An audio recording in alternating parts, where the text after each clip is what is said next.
On Tuesday, October 28th, the Pittsburgh Penguins visited Xfinity Mobile Arena and faced off against the Philadelphia Flyers for the Keystone rivalry. It was a very slow starting game, but today we're going to be talking about what happened throughout the game, what my thoughts on the Philadelphia Flyers team looks like, and my personal 3 stars of the game. So I'm recording this ahead of the game on Thursday, October 30th against the Nashville Predators. So I will go over a little bit of a preview of what I think on that too, but I don't know much about the Predators, so I'm just going to be eyeballing it. But going back to Tuesday for the Flyers game against the Penguins, the puck dropped at 6 o'clock. It was a very early game, and it was the Frozen Frenzy on ESPN. So this game and a whole bunch of other games were being broadcasted all at once. So it started off a very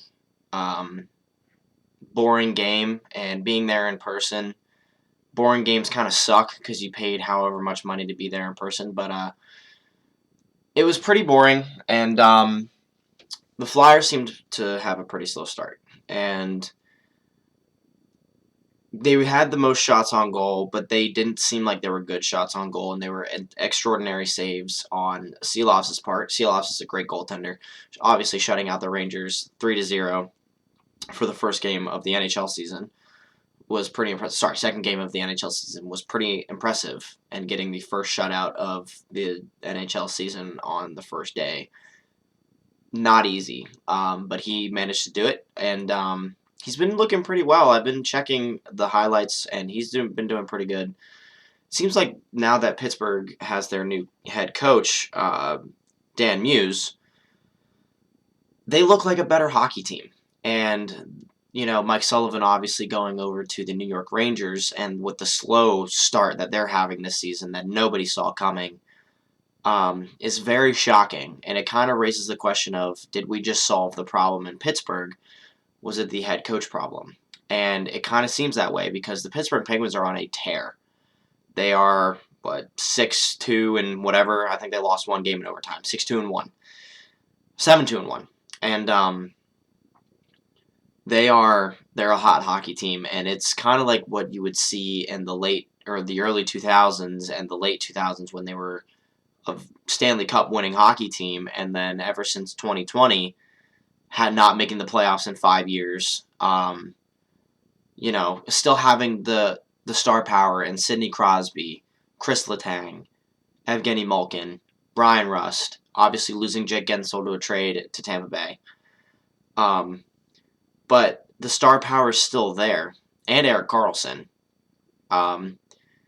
It's just, you got to think that there was a coaching problem, and it seems that way. Now, the Philadelphia Flyers, on the other hand, having head coach John Tortorella for the last 2 seasons, I definitely see a change in play from what they had last year to considering what they have this year under head coach Rick Tocchet. They seem to be more of an aggressive team, and they're willing to more experiment, where under Coach Torts, he wanted to get straight to the point and win games, and obviously holding back Matvei Michkov kind of seemed better for him, because it seems like now this season Matvei Michkov is not doing the greatest. They talked about it in a podcast on Saturday after the game against the Islanders. He had 8 turnovers in the first period alone. But he kind of bounced back on the next game after that in Ottawa with 4 shots on goal, none of them going in. But he has 1 goal this season. It was at home against the Winnipeg Jets. I was also at that game, but we were actually walking out, so I didn't get to see it. But he needs to kind of understand where he's playing on the line. Playing with, I believe it is mainly Gerbrinkin and I can't remember the center, but Nikita Gerbrinkin is actually doing very well for not having any goals this season. He seems to be very aggressive in the discipline area of the game, And that's kind of what you want for Flyers hockey. You want grit. We named our mascot Gritty for grit. But that's what the Broad Street Bullies come back to. You want a team that gets aggressive. You want a team that hits. You want a team that shoots the puck on the net on the power play, because they can't seem to do that. But all right, enough jibber jabber. I'm getting off topic. Let's get into the game stats. So puck drops in Philadelphia. Flyers seem pretty slow. Pittsburgh seems pretty high speed. And eventually, coming up, Justin Brazeau, I believe is his name. Yeah, Justin Brazeau gets his sixth goal of the season on Samuel Ersson. It was a nice little tuck in between Ersson's blocker side. It was right in between his arm, and it gets to the back of the net. The crowd didn't like it. The defense was nowhere to be found. He pretty much moseyed his way into the crease and slid it behind Ersson. And not really much you can blame on Ersson for, but he could have made the save. A few minutes later, the Pittsburgh Penguins draw a penalty. Matthew Dumba gets a 2-minute minor interference against Trevor Zegras, so the Flyers are going on the power play. Lou Nolan saying the classic saying, the Flyers are going on the Pico power play. Gets momentum going. So, Flyers get on the power play, pass around, as NHL teams do. But Bobby Brink gets the dagger and slides it over Seelovs' right pad into the back of the net for a Flyers goal. Building goes nuts, and that's what you want to see on a Flyers power play. You have the likes of Trevor Zegras, Noah Cates, Tyson Forrester, Bobby Brink, and Travis Sanheim on power play 1. That's a great goal-scoring power play, so it kind of drives the question of why aren't we scoring goals on the power play more often than not? And I think it's the passing the puck thing. They're playing keep away from the defenders instead of just firing the puck on the net. It's a game changer when you throw a puck on the net and it somehow goes in. I think if they did that more, they'd be more surprised in their results. But anyway, doesn't matter. Bobby Brink goal. So the Flyers tie the game 1-1 as we go into the first intermission. Seems like when they came out for the second period, they seemed a little more high-paced. Definitely a better team and a more fast-paced team. And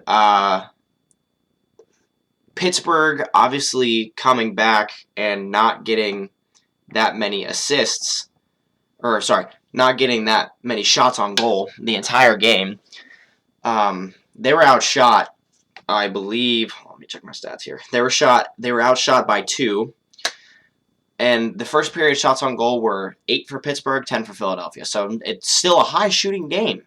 You don't see that much in the first period anymore. So you have the Philadelphia Flyers with 10 shots and only 1 goes in the net. Same thing with Pittsburgh. You have 8 shots and only 1 goes into the net. Now, with the second period, the Flyers get a rush going up the ice, and it's Sean Couturier, Bobby Brink, and Travis Konecny. Brink slides it to Couturier. Couturier slides it to Konecny, and Konecny with the absolute surgical shot that he has, slides it underneath, shoots it, and it goes underneath Seelovs' right arm and into the back of the net for his 200th NHL goal.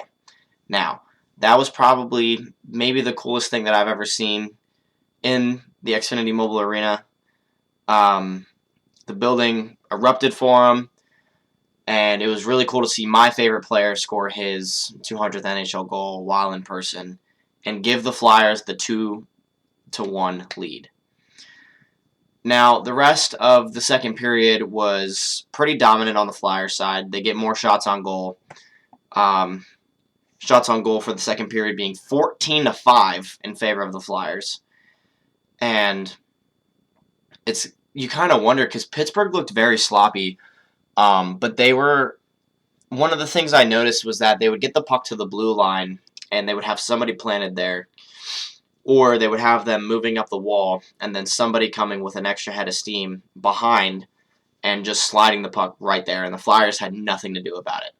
They had no idea what they should do, where they should be, and it would turn into offensive chances. And I want to give a huge shout out to Sam Ersson because he has been getting, doesn't seem statistically wise that he's been getting a lot of shots, but the shots he's been getting are brutal. He made, just going back to the game on Saturday against the New York Islanders, from his late game save in the third period and his overtime saving goal. I just blue screen. Oh, I'm back. We're back. Anyway, going back to the game on Saturday, like I already said, his late third period save, blocker save, and his overtime robbery of a save on Bo Horvat to keep the game going, even though there should have been a too many men on the ice call, but I guess the refs are just too blind to see it, and they were trying to make the Flyers lose, but it doesn't really matter because the Flyers ended up winning in the shootout and getting themselves that nice 2-point advantage, but the Islanders getting themselves one. So now you come into the Pittsburgh game, outshooting them in the first period, outscoring them in the second period, and outshooting them again. And you have to thank Sam Ersson because the games he's played this season are not great. And the games that Dan Vladar has played are, he's an overall all-around better goaltender, but he's making insane saves where he shouldn't be. The defense needs to start blocking more shots. Now, this game, the Flyers had 14 blocked shots and the Penguins had 12, but you got to help out your goaltender, whether it's getting back into the zone and back checking, because the Flyers had a problem with that too on Tuesday, where it was a lot of 2-on-1s, but it doesn't matter anyway because the defender that's back always ended up intercepting the puck and moving it out for a breakout, or they got the shot off and Ersson saved it. So a lot of props to Sam Ersson for how he's been doing the last 2 games and getting his first 2 wins of the season. Going back to the game itself. So the Flyers have the lead going into the second intermission, and they come out for the third period, and it's pretty late in the game. Me and my girlfriend are thinking, it's not quite in the bag, but they can do it. And the man who gets booed every time he touches the puck in Philadelphia scores a goal. Sidney Crosby scores his second goal and his 8th goal of the season off of defenseman Nick Seeler and into the back of the net. He's behind the net. Nick Seeler was to the right of Sam Ersson. Sam Ersson left the right side of the net open. Crosby looking for a pass up to the slot, ends up hitting Seeler in the back, trickles into the back of the net. Obviously, the crowd does not like it. Boos everywhere. The Penguins fans that were up sitting next to us were going berserk, and I'm mad because I don't want to see them happy.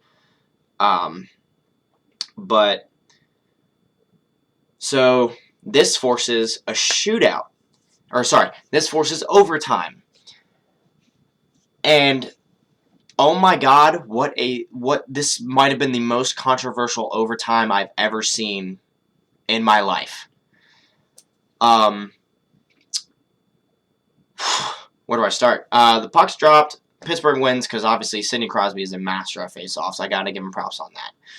The man can play hockey for how old he is. He's pretty damn good. Penguins win the face-off, and they're pretty aggressive in the beginning, and then the Flyers get it for a good chunk. And there's a turnover in the Flyers' offensive zone. And Chris Letang grabs the puck, takes it in. Trevor Zegras goes back to defend him, and he ends up getting a hooking call.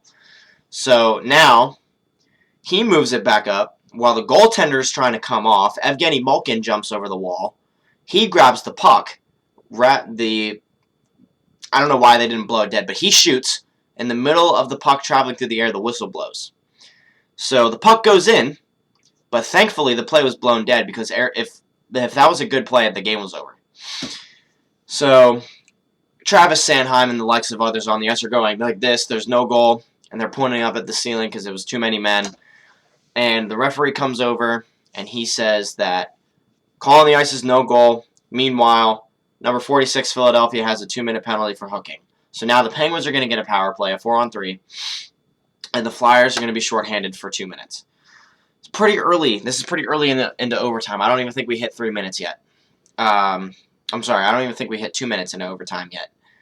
And the Flyers are trying to win the game with a man down, and they almost do quite a few times. There was nice good passes and up to the slot and just saved shots by Seelovs because the man's good. Like, he's a great goaltender. I can't doubt that. But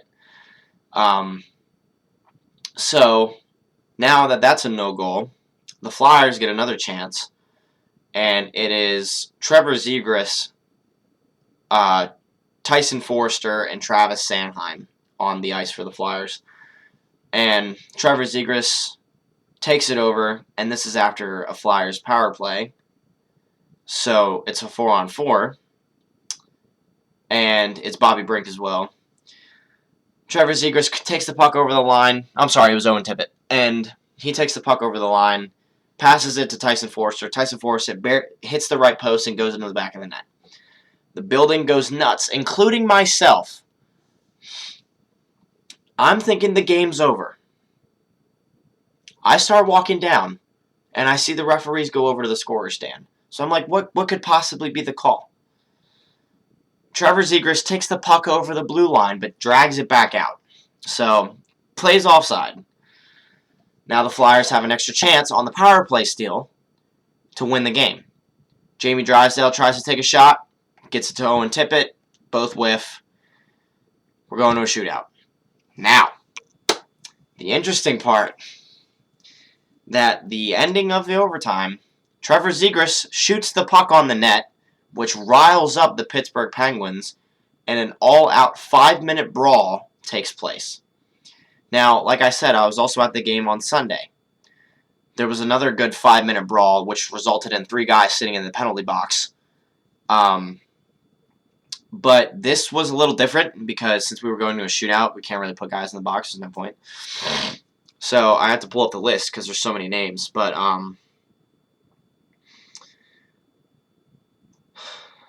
Trevor Zegras gets a 2-minute. So, the list of penalties goes as such. Pittsburgh penalty to Sidney Crosby, 10-minute misconduct. Ryan Shea for a 10-minute misconduct. Parker Wotherspoon for a 10-minute misconduct. And Noah Acciari for a 10-minute misconduct. Those were the Pittsburgh penalties. For the Philadelphia Flyers, it was Trevor Zegras, Tyson Foerster, Owen Tippett, and Jamie Drysdale. Now, in an interview, Coach Rick Tocchet said that you got to fight like a pack. If you're a lone wolf, you're going to lose. Now, Trevor Zegras was obviously the main target here, but you saw something that he didn't quite do in Anaheim. He got aggressive, and he started fighting back. And he actually said to a Pittsburgh Penguin, he said, "Nice effing mustache, you F." And cross-checked him. And I gotta say, I love to see it, because Trevor Zegras was supposed to be our saving grace, like Matvei Michkov, and he has 9 points in 9 games with 2 goals. I was there to see both of them. Super impressed. Loved to be there. Trevor Zegras is the player that Philadelphia needed. We didn't need a goal scorer. We needed a playmaker. We have Owen Tippett. We have Travis Konecny. We have Bobby Brink. We have Matvei Michkov, who can do pretty much anything. Sean Couturier. And with Trevor Zegras, he just sets up plays. Like his assist for Christian Dvorak's goal on Saturday, absolute cinema. Absolute cinema. You see Dvorak coming straight up the ice? Excuse me. You see Dvorak coming straight up the ice? Slides in the puck? Back of the net. It was beautiful. Anyway, so those were the penalties. The most interesting thing to me was Sidney Crosby getting a 10-minute misconduct, because he came off the ice to talk to a referee, and while this was going on, he decides to get into the fight with Trevor Zegras, Foerster, and everybody else. So with this being said, the referees kind of huddle for about, it's what felt like 30 minutes, but it was in reality probably like 10, maybe even less. They were deciding penalties, and in reality, since the Penguins instigated, the Flyers got to shoot first. But in return, everybody with the list of penalties that I just named was not allowed to partake in the shootout, so they had to watch from the hallway or the locker room. And there's actually footage of Trevor Zegras watching the shootout from the locker room. So Philadelphia wins the coin toss and they get to shoot first. They send Travis Konecny as the first shooter. He comes into the right, does his little deke thing, trying to airmail it over the goaltender's glove and into the back of the net, but he's rejected by Archer Silovs, which brings up. Give me 1 second here. Which brings up Bryan Rust. So Bryan Rust comes in, takes a shot, saved by Samuel Ersson. Next up is Matvei Michkov. Matvei Michkov comes in right to left, was able to tuck it in behind Silovs' pad, into the back of the net. Beautiful. Beautiful goal by Michkov. Kind of what we needed in the shootout, especially with Trevor Zegras being out. Next up was Evgeny Malkin. Now, if the Flyers save this, they have to score in the next one, right? So Evgeny Malkin comes up, he comes in, and he scores on Sam Ersson. So now the Flyers are in a very, very tough situation, and me, myself, was shaking the entire shootout because I really wanted the Flyers to win. We already won once in the game. I feel like we can do it again. So next up is Bobby Brink. Now, Bobby Brink does the same thing that Matvei Michkov did. Comes in right to left, pretty slow. He does the Charlie Conway triple deke on Artur Silovs and puts it into the back of the net for the Flyers to get the shootout lead 2-1. It was a magnificent goal. He comes into the right, dekes it to the left, dekes it back to the right, back to the left, bang, back of the net, goal. So now this puts pressure on Sam Ersson. Sam Ersson needs a save to win the game.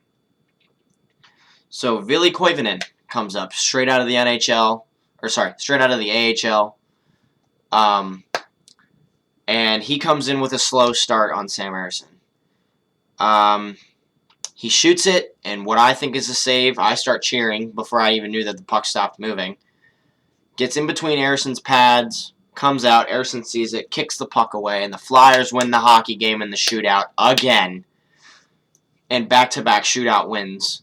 And it was amazing to see the cocky Pittsburgh fans walk out all pissed off because they didn't think we could do it. And it's beautiful. I love the way this Flyers team looks. They didn't start off great, but they never usually do. It takes them a few games to warm up. It happens.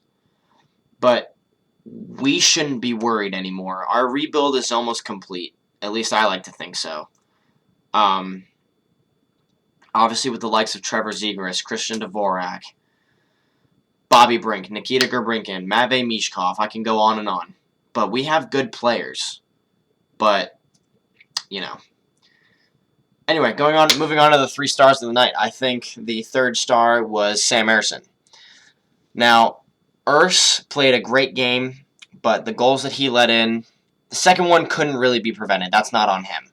But the first one definitely could have been saved if he was just positioned, like if he was just ready more. But, what are you going to do, right, when your defense doesn't help out? But definitely with the little shots that he took that were really good, I think he played great. Second star being Travis Konecny / Trevor Zegras. I'm torn between the two of them because Travis Konecny obviously getting his 200th NHL goal and a hit. It was pretty impressive to see that, TK still got it. So, and Trevor Zegras with his assist and him showing what he's about in Philly definitely gets him number 2 on my list. But the first star is definitely going to be Bobby Brink. Bobby Brink played a hell of a game on Tuesday. He also played a hell of a game on Saturday.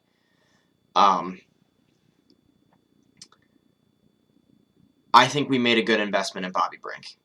He's brought a lot to the table for the Flyers, and he scores goals. He's a playmaker. He knows how to deke. He knows how to shoot, and he knows how to score.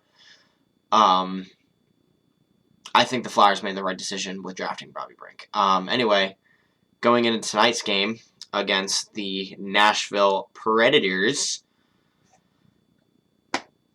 I don't know what to expect.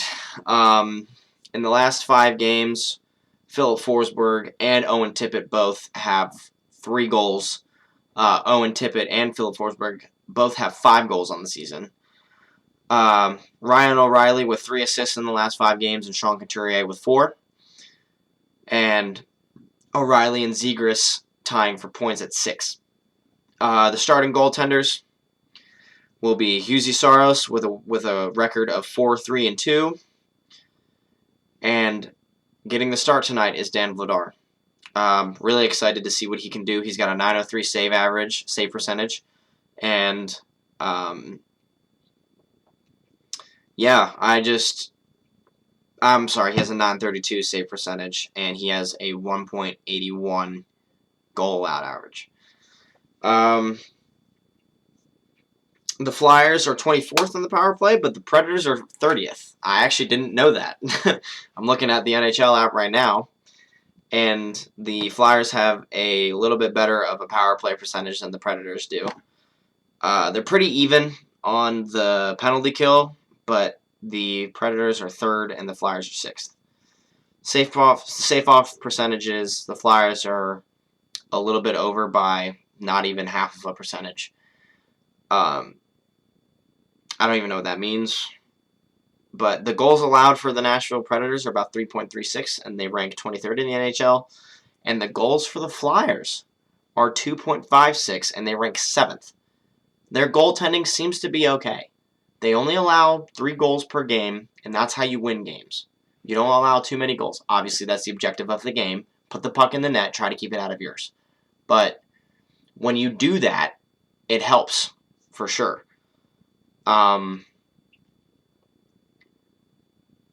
With Owen Tippett, obviously speculation of him getting traded to possibly the Buffalo Sabres and how he's started his season, I don't think we have to worry about anything. Owen Tippett is a great asset for the Philadelphia Flyers, and him on a line with Travis Konecny and Sean Couturier is pretty dangerous, and I really don't think there's anything to worry about. The Flyers did make a trade today with the Dallas Stars. They traded forward. Hold on a second. They traded forward Samu Tumula for Christian Kyrou. So they traded a forward for a defenseman. And that's okay to me because the Flyers' defense is a little rough right now, obviously with the likes of Yegor Zamula, Travis Sanheim, Jamie Drysdale, Cam York. With Ristolainen being out, this definitely helps. But, yeah, I mean, I'll watch the game tonight, and I'll probably make another video on it. But I'm excited to see what happens tonight, and I appreciate y'all for watching this. Go Flyers.